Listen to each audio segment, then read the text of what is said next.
There is an ancient account of a man who ascended, not in a figurative sense, literally. He crossed the first heaven where the stars are governed. He passed through the second where angels await judgment in silence. He kept ascending, and what he found in the seventh heaven made his face become unbearable to look upon. His name was Enoch. Genesis chapter 5 dedicates only 5 verses to this man.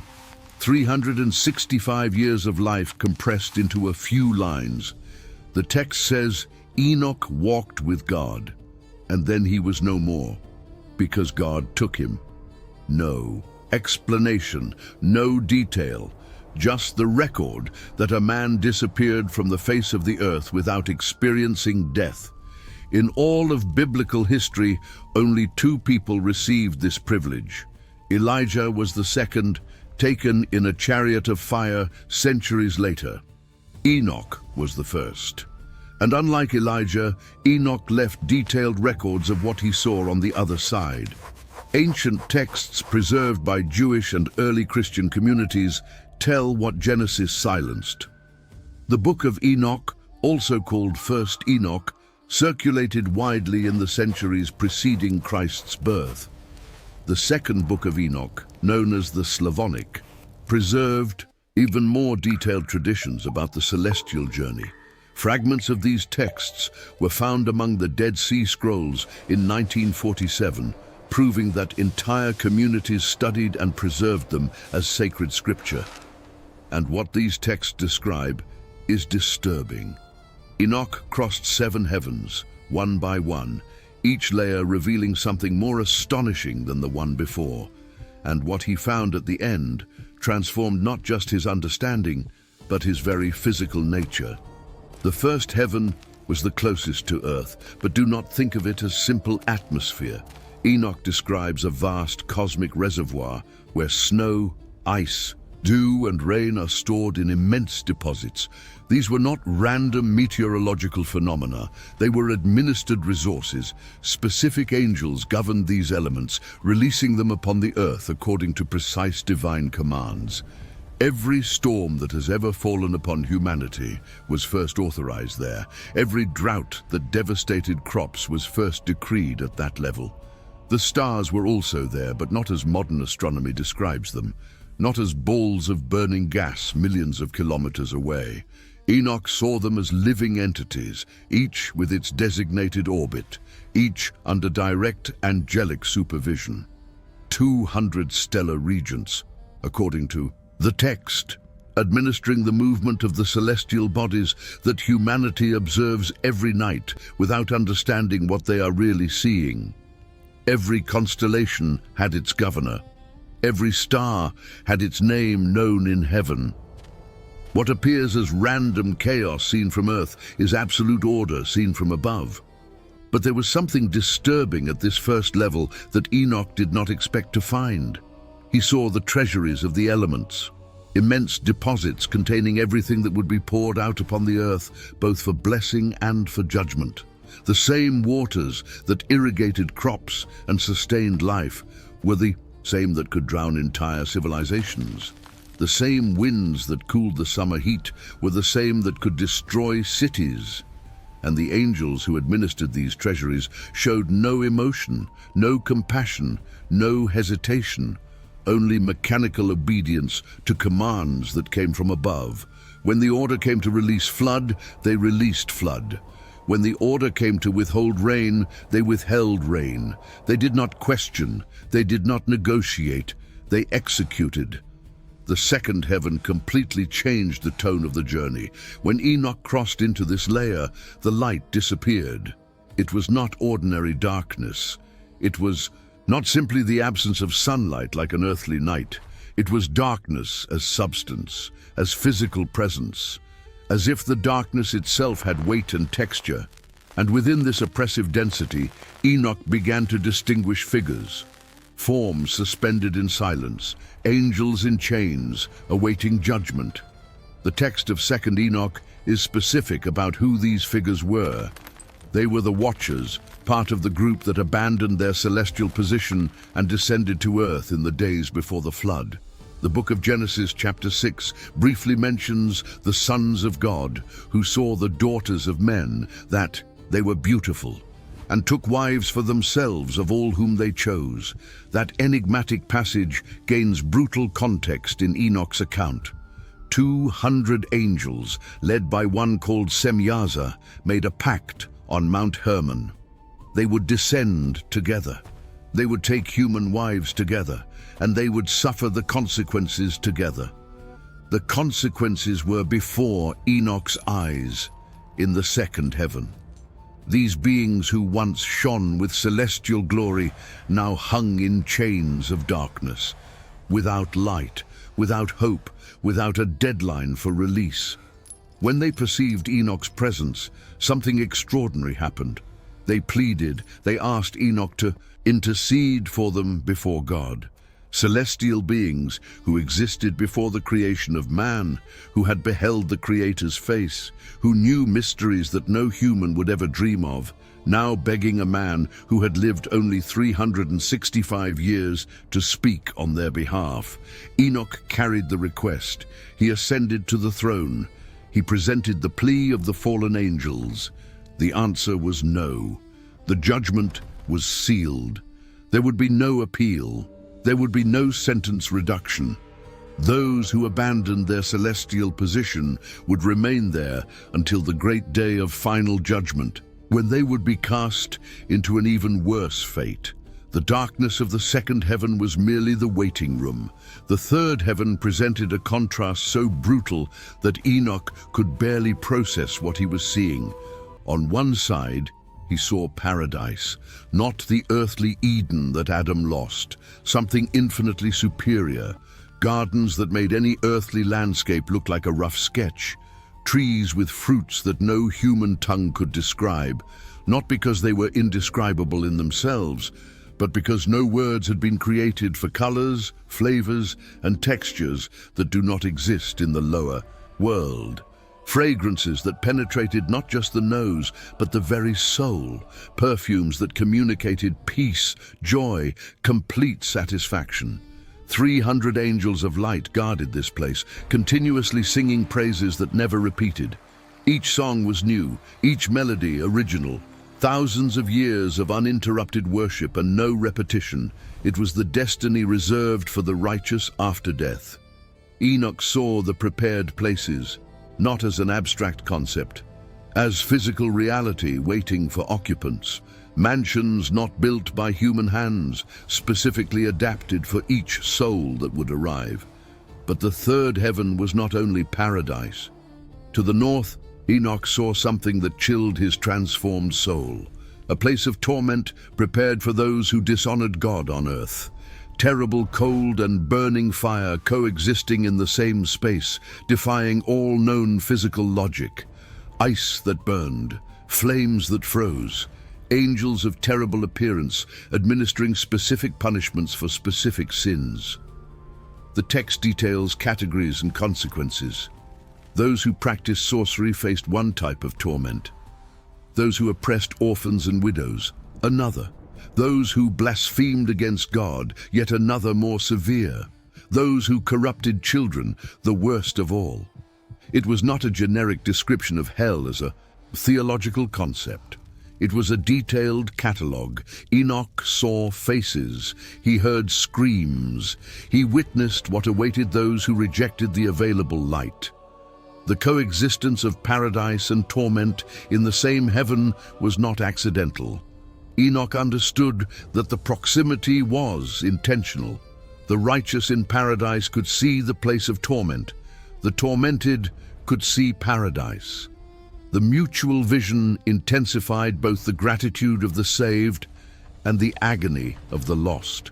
Eternal choices producing eternal consequences, separated by impassable distance. The fourth heaven revealed the inner workings of the solar system. Enoch saw the movements of the sun and moon, not as modern astronomy describes them, with celestial bodies following impersonal physical laws, but as spiritual reality governing physical reality. Chariots of fire transported the sun on its daily course. It was not metaphor. Enoch saw the chariots. He saw the beings who drove them. He saw the mechanism behind the phenomenon. Winged creatures called phoenixes and chalkidri flew alongside the sun, collecting the excess heat and protecting the earth from being incinerated. Every sunrise that humanity witnesses without thinking twice involves a coordinated operation of celestial beings working in perfect synchrony. If they stopped for a second, the earth would burn. If they reduced speed, oceans would evaporate. Life on the planet depends on continuous angelic service that no human eye can see. The text mentions that the sun has 6 gates through which it rises and 6 gates through which it sets, varying according to the time of year. The solstices and equinoxes that modern scientists explain with axial tilt and elliptical orbit, Enoch saw as angels altering routes, changing gates, adjusting the amount of light that each hemisphere would receive in each season. Nothing was automatic. Everything was governed. The responsible angels calculated every movement with split-second precision, ensuring that Earth received exactly the amount of light necessary to sustain life without destroying it. The moon had its own system. Waxing and waning were not natural phases in the sense of impersonal physical processes. They were angels adding and removing light in cycles of 29.5 days. Every full moon was a decision. Every new moon was a decree. The calendar that ancient peoples used to plant, harvest, celebrate feasts, and mark sacred time was administered directly from the 4th heaven. The 5th heaven brought Enoch back to the theme of the Watchers, but with an unexpected variation. These were different from those he had seen in the 2nd heaven. They were the Grigori, angels of immense stature, desolate faces, in perpetual silence.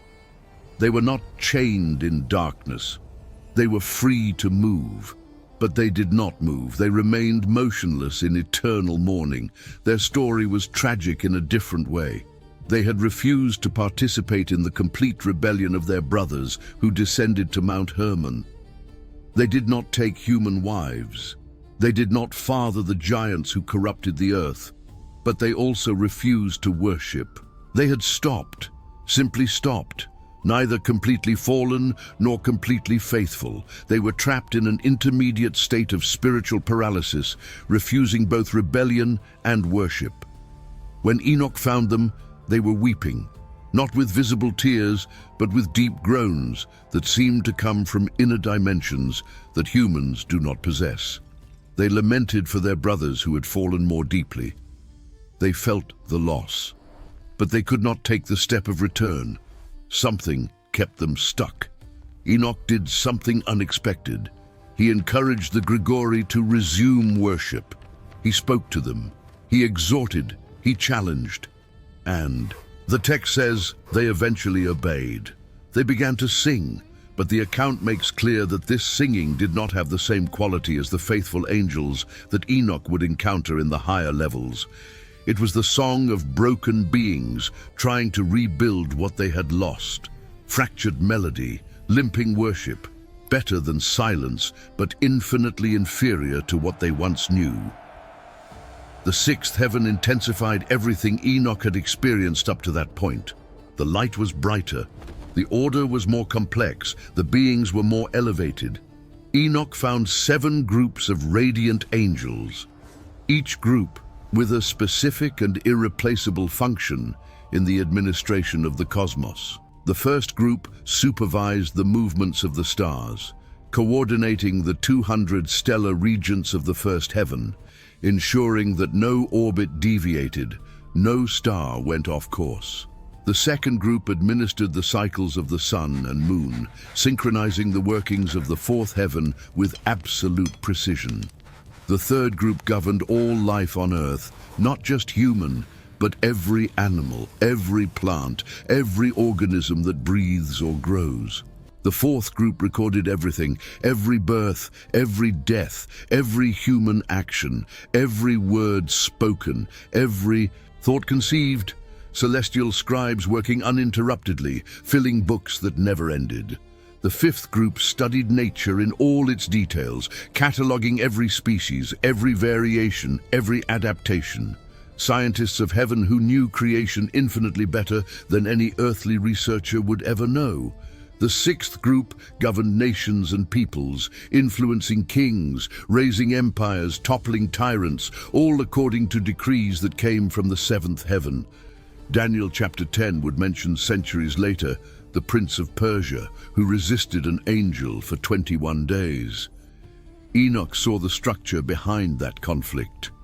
Every nation had its angelic regent. Every earthly conflict reflected celestial conflict. The seventh group was the most mysterious. They guarded secrets about the end of times, about the final judgment, about the eternal destiny of every soul, information that not even the other angels of the sixth heaven fully knew. Enoch received glimpses, fragments, partial revelations that would fill hundreds of pages when he transcribed them. The angels of the sixth heaven were brighter than anything in the lower world. Their faces emitted their own light. Their voices carried authority that made the very atmosphere vibrate. And all of them, without exception, kept their eyes fixed upward. They never looked down. They never looked sideways. All attention directed toward what existed in the seventh heaven, as if what was above was so glorious that looking away for a fraction of a second would be intolerable loss. And then Enoch arrived at the final level. The seventh heaven was not simply more grandiose than the previous ones. It was qualitatively different in a way that human words completely fail to capture. The light was so intense that the very angels who had guided Enoch through the previous six heavens stopped. They could not continue, not by prohibition, by inability.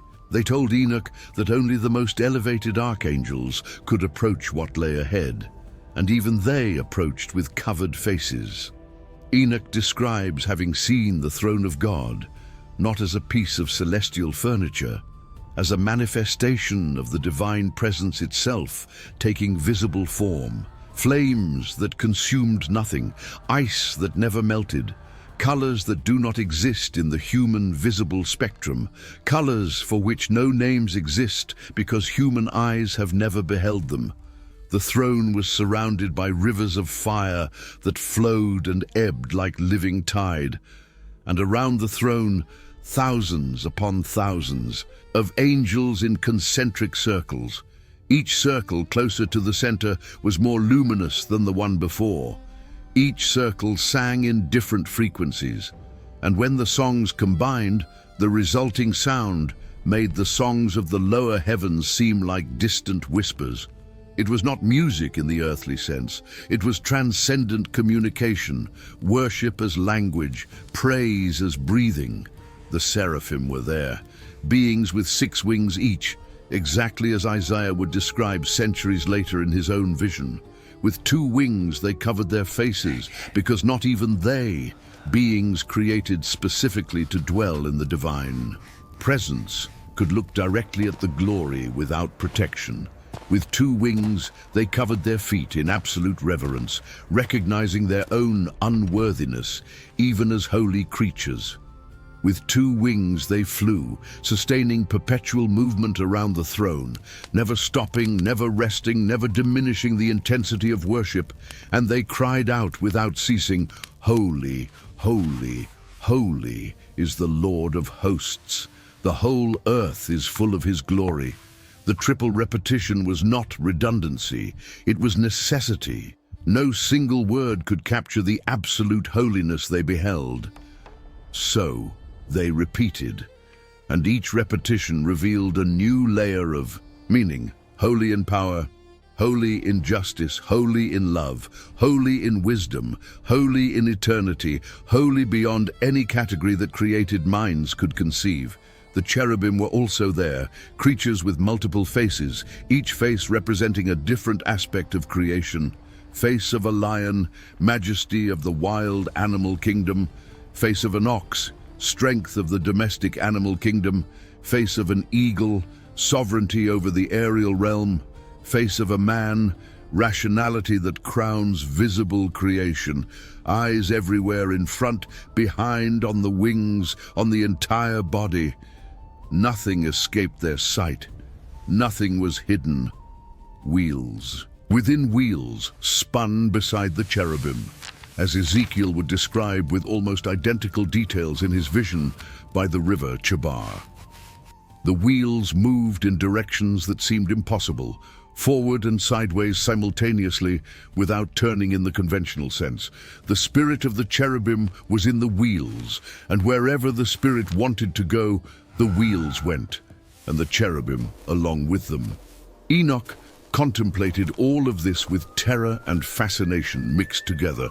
But the most transformative moment was yet to come. God spoke directly to him. The text does not describe voice in the sense of sound waves. It describes communication that penetrated every fiber of Enoch's being, every thought, every memory, every intention. There was nowhere to hide anything. There was no way to filter anything. Total presence, meeting total presence. The Lord called one of his archangels, probably Michael, the prince who defends God's people, or Gabriel, the messenger who brings revelations. And he commanded that Enoch's earthly garments be removed. Not literally his physical clothes, but something deeper. The marks of mortality, the limitations of flesh, the scars of the lower world. Enoch was anointed with sacred oil. Not olive oil like the priests, used on earth. Celestial oil that shone like liquid light. And then he received garments of glory, vestments that were not fabric, but solidified light. Covering that did not hide shame, but revealed transformation. When the process was complete, Enoch looked at himself and did not recognize himself. He had become like one of the angels. Not in nature, he was still human in essence. The original spark remained. But in external appearance, in capacity to endure the glory, in ability to remain in the presence without being consumed, he had fundamentally changed. He shone, and when he eventually returned briefly to earth to instruct his children, they would not be able to look at his face. The glory was unbearable to eyes that had not undergone the transformation. God then showed Enoch the celestial books, not theological metaphors. Real records written on material that does not exist in the physical world.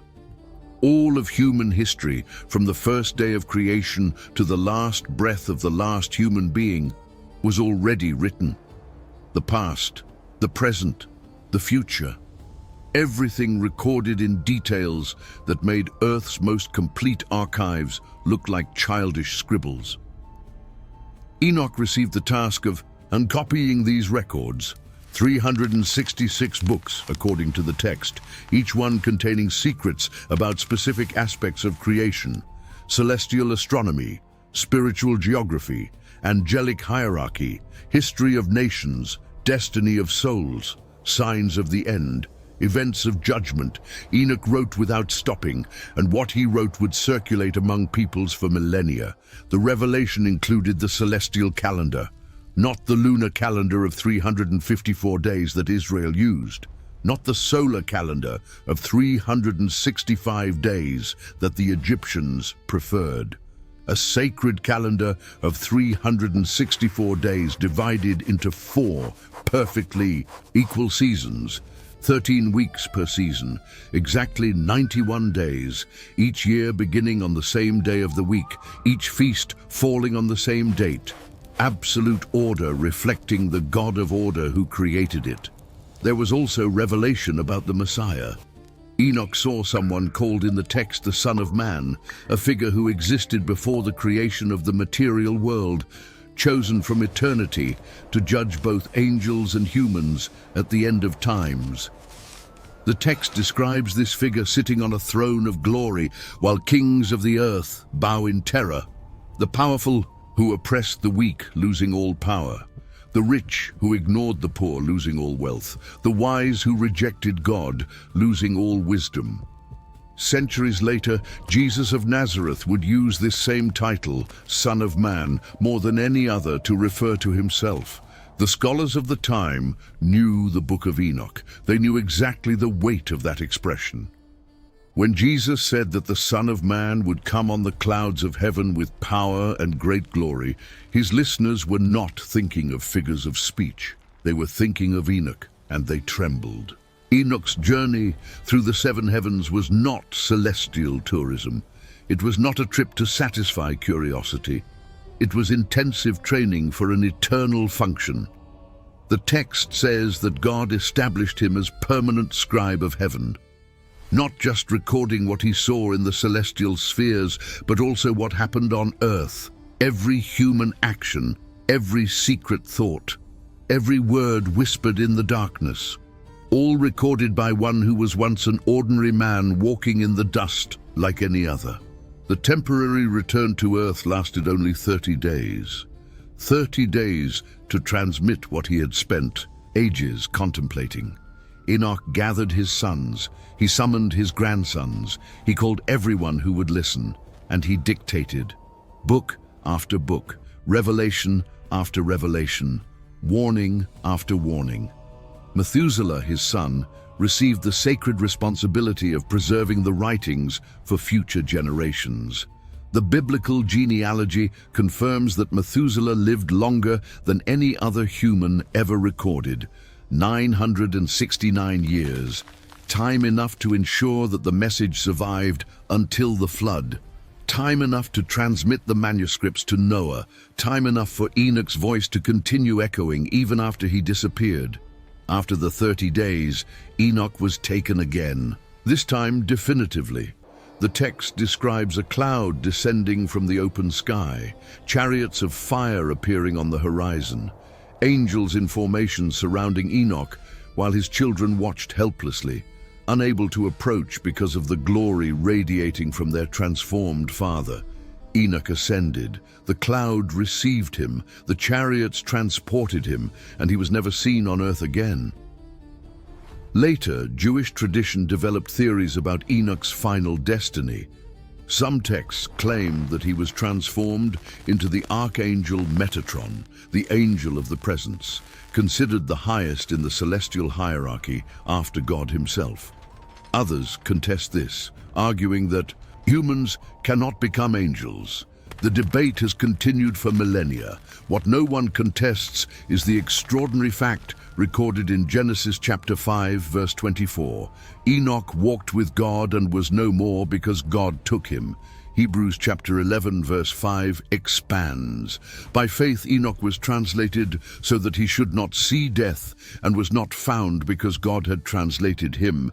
For before his translation he had this testimony, that he pleased God.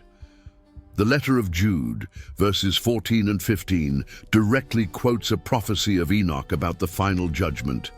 Behold, the Lord came with 10,000 of his saints to execute judgment on all. The canonical text of the New Testament, validating words that only exist in the Book of Enoch. The apostles knew these writings. They read these writings. They considered them worthy of inspired citation. What Enoch saw when he crossed the seven heavens defies simple categorization. It was not a dream. It was not a vision in a trance. It was a complete, corporeal, transformative, irreversible experience. He entered as a mortal man with 365 years of earthly life and emerged as a transformed being capable of permanently dwelling in the divine presence. He saw the administration of the universe in every detail. He beheld the angelic hierarchy at all its levels. He witnessed the fate of rebels in their prisons of darkness. He experienced the glory of the throne in its unbearable intensity. He read the books of eternity with his own transformed eyes. And he was commissioned to tell, to record, to warn. When Enoch finished crossing the seven heavens, he did not return home. God took him. He simply disappeared from earth. There was no funeral. There was no body to bury. There was no prolonged farewell. Tradition says he became a celestial scribe, recording humanity's deeds before the throne to this day. Other texts claim he is still there, awaiting a specific role in the last days, when he will return as one of the two witnesses mentioned in Revelation. What we know for certain is this: an ordinary man walked with God so closely that he crossed the boundary between the visible and the invisible, and he never came back. Enoch's journey proves that heaven is not a metaphor, it is a destination.